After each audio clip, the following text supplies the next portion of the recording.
नमस्कार, बहुत स्वागत है आप सभी का। नारी टीवी देख रहे हैं आप। आपके साथ मैं हूं पल्लवी परिहार और बुलेटिन की शुरुआत करेंगे मध्य प्रदेश की खास खबरों के साथ। मध्य प्रदेश की तीसरी राज्यसभा सीट के लिए भाजपा उम्मीदवार महेश केवट ने नामांकन दाखिल कर दिया है। इस मौके पर मुख्यमंत्री डॉक्टर मोहन यादव भी मौजूद रहे।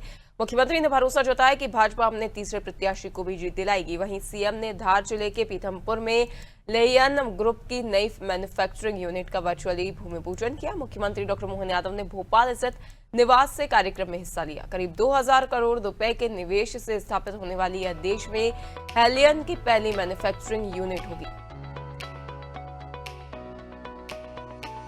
बता दें कि मुख्यमंत्री डॉक्टर मोहन यादव के आज विभिन्न कार्यक्रम रहे, जहां उन्होंने बीजेपी प्रत्याशी के नामांकन में भी भाग लिया। बता दें कि मध्य प्रदेश की तीसरी राज्यसभा सीट के लिए भाजपा उम्मीदवार महेश केवट ने अपना नामांकन दाखिल किया और इस मौके पर मध्य प्रदेश के मुख्यमंत्री डॉक्टर मोहन यादव मौजूद रहे। मुख्यमंत्री ने भरोसा जताया है कि भाजपा अपने तीसरे प्रत्याशी को भी जीत दिलाएगी।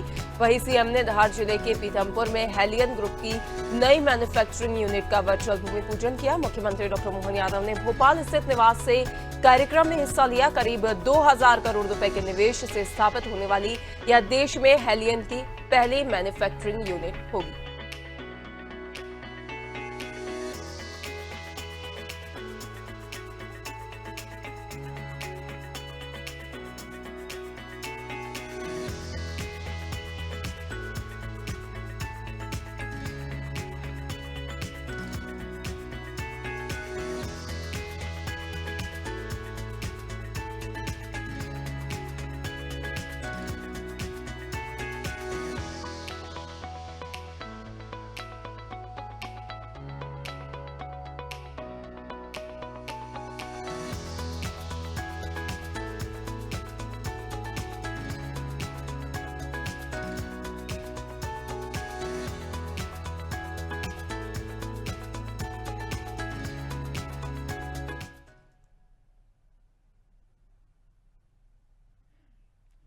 मध्य प्रदेश की तीसरी राज्यसभा सीट के लिए भाजपा उम्मीदवार महेश केवट ने नामांकन दाखिल कर दिया है। इस मौके पर मुख्यमंत्री डॉक्टर मोहन यादव भी मौजूद रहे।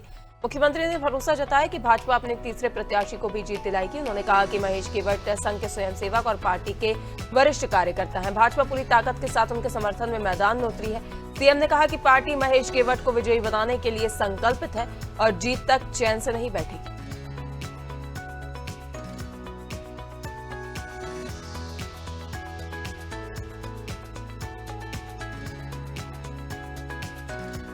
राज्यसभा के नाम निर्देशन पत्र में महेश केवट जी द्वारा फॉर्म का जमा कराया गया। मुझे इस बात का संतोष भी है कि हमारी पार्टी ने अपनी गौरवशाली परंपरा के अनुसार फिर एक बार तीसरा प्रत्याशी भी डाल करके भविष्य में हम अपनी तीनों इस राज्यसभा की सीट के निर्वाचन में निर्वाचित होकर रहेंगे।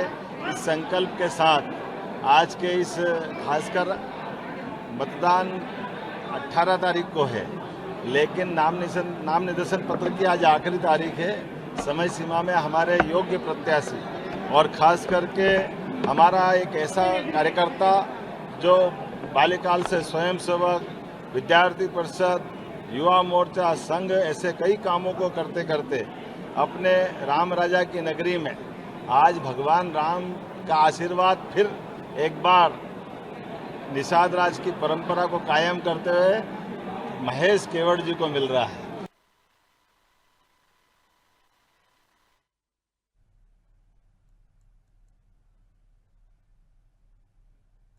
मध्य प्रदेश फार्मा सेक्टर में अपनी मजबूत पहचान बना रहा है। प्रदेश के इंदौर, पीथमपुर, मंडीदीप, भोपाल, देवास और उज्जैन औद्योगिक क्षेत्र फार्मा मैन्युफैक्चरिंग क्लस्टर के रूप में विकसित हो रहा है। इसी कड़ी में धार जिले के पीथमपुर में हेलियन ग्रुप की नई मैन्युफैक्चरिंग यूनिट का वर्चुअल भूमि पूजन किया।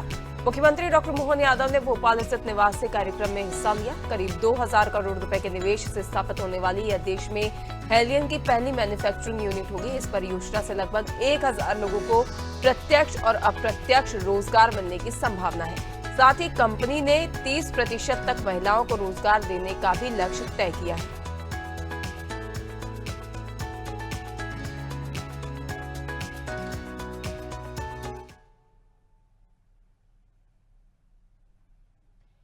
मुख्यमंत्री डॉक्टर मोहन यादव की पहल पर मध्य प्रदेश में 12 से 18 जून 2026 के बीच विकासखंड और नगरीय निकाय मुख्यालयों पर 3 दिवसीय जन कल्याण शिविर आयोजित किए जाएंगे। इन शिविरों का उद्देश्य पात्र और वंचित हितग्राहियों तक सरकारी योजनाओं का लाभ पहुंचाना और आमजन की समस्याओं का मौके पर निराकरण करना है। शिविरों में विभिन्न विभागों की हितग्राही योजनाओं के साथ सीएम हेल्पलाइन, लोक सेवा गारंटी, राजस्व प्रकरणों और जन शिकायतों के समाधान के लिए विशेष अभियान भी चलाया जाएगा। पात्र लोगों का पंजीयन, स्वीकृति और लाभ वितरण प्राथमिकता के आधार पर होगा। साथ ही केंद्र और राज्य सरकार की विकास योजनाओं की प्रदर्शनी भी लगाई जाएगी। कलेक्टरों को पूरे आयोजन और समयबद्ध समाधान की जिम्मेदारी सौंपी गई है।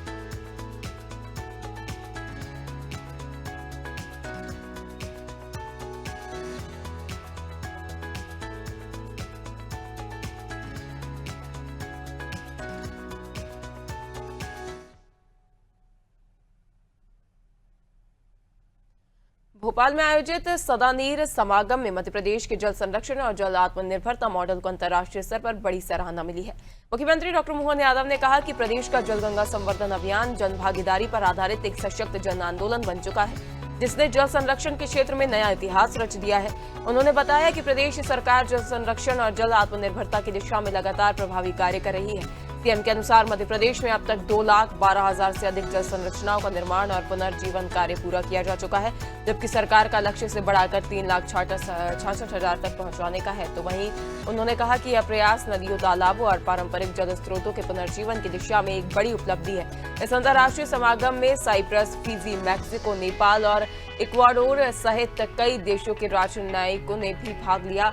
उन्होंने मध्य प्रदेश मॉडल को वैश्विक जरूरत बताते हुए इसे अपने अपने देशों में लागू करने की इच्छा व्यक्त की।